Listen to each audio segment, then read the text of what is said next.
ආයුබෝවන් ප්‍රාර්ථනා කරනවා වාසනාවන්ත සුබ දවසක් වෙන්න කියලා. අද ඔයගොල්ලන්ට අරගෙන ආවේ අරාබි රෙසිපි එකක් තමයි. මේකට චිකන් සැලෝනා රෙසිපි එක කියලා තමයි කියන්නේ.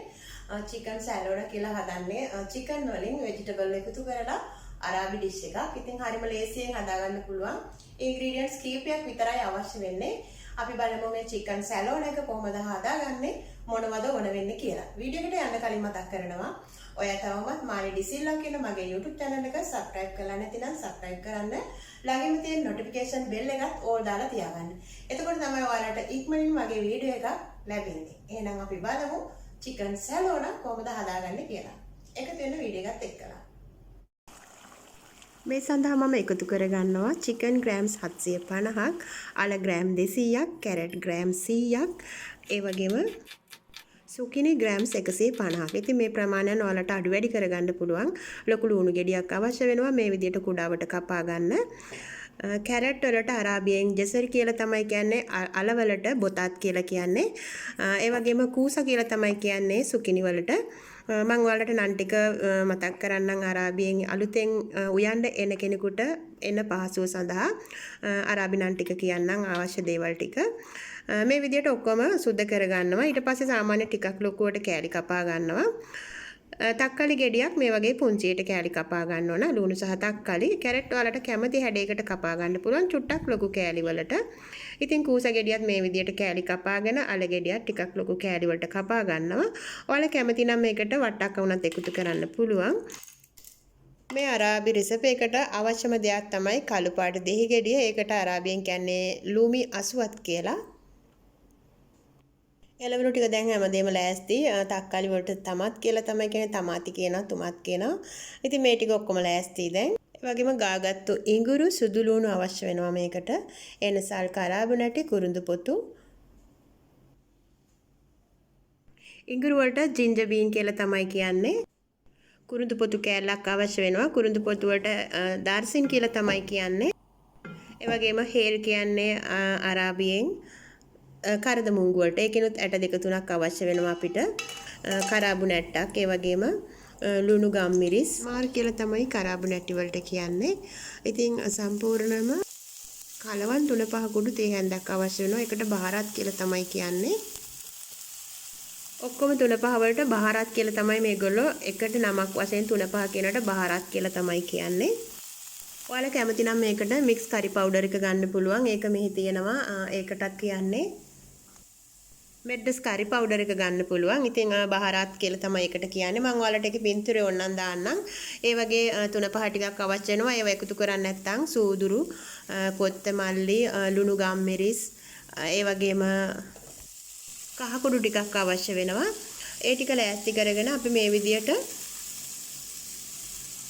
තෙල් චුට්ටක් එකතු කරගෙන බැද ගන්නවා. ඉස්සෙල්ලාම කළු පාට ලෙමන් ගෙඩි එකතු කර ගන්නවා. ඊට පස්සේ අපි එකතු කර ගන්නවා ඒකට හේල්, ඒ කියන්නේ කරදම එනසාල් කරාබු නැටි, කුරුඳු පොතු එකතු කරගෙන ඊට පස්සේ ඒකට ගාගත්තු ඉඟුරු සහ සුදු ලුණු එකතු කර ගන්නවා. ඉතින් තරලා වුණත් ඔයාලට මේක අරගන්න පුළුවන්. මම ගාගත්තා. ඒක ගොඩක් හොඳයි එහෙම ගන්න එක. ලුණු ගෙඩියක තමයි චූටියට කපාගෙන මේ එකතු කරන් තියෙන්නේ. මේ වෙනකොට මම එකතු කර ලෑස්ති කරගෙන තියෙනවා තක්කාලි ගෙඩියක් චූටියට කපලා. ටිකක් ලුණු ටික බැදිලා සුවඳ වගේ එනකොට කළු වෙන්න ඉස්සරලා අපි මේක තක්කාලි ටික එකතු කර ගන්නවා. තක්කාලි ටික එකතු කරගෙන අඩු ගින්දරේ මේක තවත් විනාඩි 2ක් විතර මේ විදියට බැද ගන්නවා. මෙහෙම බැද ගන්න එකට මේකට අරාබියෙන් කියන්නේ හේම්ස කියලා තමයි. බදිනවා කියන දැන් මෙහෙම කලවම් කරලා අඩු ගින්දරේ මේ විදියට කියන්නේ ඒකට හේම්ස කරනවා කියලා තමයි. ඉතින් අරාබියෙන් අලුතෙන් ආපු කෙනෙකුට අවශ්‍ය නිසා මම ඒ දැනුම ඔයාලට ලබා දෙන්නේ. ඊට පස්සේ ලුණු ගම්මිරිස් අවශ්‍ය 3-5 ටික මේ විදියට එකතු කර ගන්නවා. එකතු කරගෙන අපි මේක අඩු ගින්දරේ තවත් විනාඩියක් විතර බැද ගන්නවා. ගොඩක් ගින්දර අඩුවෙන් තමයි. විශේෂයෙන්ම තැටිය ඝනකම අඩිය තියෙන වාදනයක් ඔයාලට ගන්නවා නම් මේක රසට නිවැරදිව උයා ගන්න පුළුවන්. මේ වගේ කෑම වර්ග. ගම්මිරිස් වලට කියන්නේ පිල්පිල් අස්වත් කියලා. ලුණු වලට මිල් කියලා තමයි කියන්නේ. කහ වලට කුරුකුම් කියලා තමයි කියන්නේ. අවශ්‍යම දේ කියන්න අමතකුණානේ. චිකන් වලට දියයි කියලා තමයි කියන්නේ. දියයි කියලා. ඒක නම් ගොඩක් අය දන්නවා. එනකොටම ඉතින් චිකන් තමයි හැමදාම තින්නේ. ඒක නිසා දියයි කියන එක දන්නවා. ඒ වගේම මේකට අවශ්‍ය වෙනවා තක්කාලි පේස්ට් එක පැකට් එකමාරක් විතර අවශ්‍ය වෙනවා. ඒකත් මම ලෑස්ති කරගෙන තියාගෙන තියෙන්නේ. ඉතින් මාජුන් තුමත් කියලා තමයි ඒකට කියන්නේ. ඒක ඔයගොල්ලෝ ලෑස්ති කරගෙන තියාගෙන ඊට පස්සේ චිකන් ටික මේ විදිහට එකතු කරගන්න ඕනේ. චිකන් ටික එකතු කරගෙන මේක කලර් එක පොඩ්ඩක් වෙනස් වෙන්න ඕන පාට. බැදෙන්නමත් නෙමෙයි විනාඩි 4ක් වගේ යනකොට මේ චිකන් එකේ මේ විදිහට පාට වෙනස් වෙනවා. ඊට පස්සේ තමයි අපි මේකට තක්කල් පේස්ට් එක එකතු කරගන්නේ.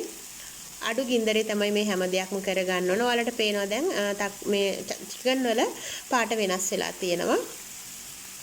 මෙන්න මේ වගේ. ඊට පස්සේ තමයි තක්කාලි පේස්ට් එක එකතු කරගන්නේ. මේ වෙනකොට මම උණු වතුර ලෑස්ති කරගෙන තියාගෙන ඉන්නේ. අපිට මේකට උණු වතුර අවශ්‍ය වෙනවා. ඔයාලට මෙතනට කැමති ඔලිව් තෙල් එකක් එහෙම නැතිනම් කුකින් ඔයිල්, කෝන් ඔයිල් කැමති තෙල් වර්ගයක් පාවිච්චි කරන්න පුළුවන්. මේ චිකන් සැලෝන එක හරිම ලේසියෙන් රසට හදාගන්න පුළුවන් මේ ටිප්ස් වලට ඔයාලා හදාගත්තොත්. ඉතින් මේකට සුදු බත් එකක් තමයි ගොඩක් ගැලපෙන්නේ. විනාඩි 2ක් වගේ මේ වගේ බැදෙන්න අරිනවා අඩු ගින්දරේ තක්කාලි පේස්ට් එක. ඊට පස්සේ තමයි අපි අල, කැරට්, කූසා ඒ ටික එකතු කරගන්නේ. ඉතින් මේ ටික ලොකුවට තමයි අපි කපා ගන්නෙ. මොකද චිකන් තැම්බෙනකොටම මේ එලවලු ටිකත් අපිට තැම්බෙන්න ඕන නිසා. ඔයාලා දන්නවා චිකන් තැම්බෙන්න ගොඩාක් වෙලා යන්නේ නැහැ. මේ විදිහට එකතු කරගෙන හොඳින් කලවම් කරලා ඊට පස්සේ මේකට උණු වතුර එකතු කරගන්නවා. මේක සාමාන්‍ය වැහෙන මට්ටමට වගේ එකතු කරගත්තාම අපිට මේක උයාගෙන ඉවර වෙනකොට ටිකක් කරි ගතියට හිටිනවා. කලින් කිව්වා වගේ ඔයාලට මේ වෙලාවට වට්ටක්ක වුණත් එකතු කරන්න පුළුවන්. ගොඩක් පෝෂණීයයි රසයි. ඉතින් මේ එළවලු ಜಾති 3ක් තමයි මම එකතු කරගත්තේ.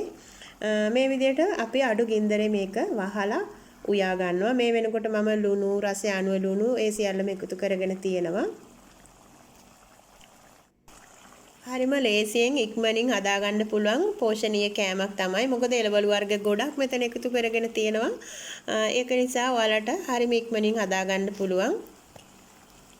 දැන් අඩු ගින්දරේ මේ විදියට අපි විනාඩි 15ක් 20ක් අතර කාලයක් මේක සැරෙන් සැරේ අපි කලවම් කර කර උයා ගන්නවා. පියන අයින් කරලා බලනවා කැරට් තැම්බිලාද, චිකන් තැම්බිලාද කියලා. ඉතින් සම්පූර්ණයෙන් මේකට විනාඩි 25ක් විතර ගත වුණා. මොකද අඩු ගින්දරේ තමයි මේක හදාගන්නේ. විනාඩි 25කට වගේ ඔයාලට පුළුවන් මේ චිකන් සැලෝන එක හදාගන්න. ඔන්න ඉතින් හදාගෙන ඉවරයි. රස බලන්න තමයි දැන් තියෙන්නේ. ඉතින් මම හිතනවා මේ වීඩියෝ ඔයාලට ගොඩක් වැදගත් වෙන්න ඇති කියලා. වැදගත් වුණා නම් තව කෙනෙකුට බලන්න ෂෙයා කරන්න.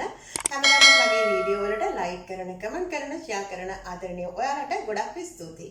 හැමෝම තවත් රසබර වීඩියෝ එකකින් ගිහින් එන්නම්. Don't forget subscribe and like, share. Thank you for watching my video. God bless all my friends. See you next video. Bye bye.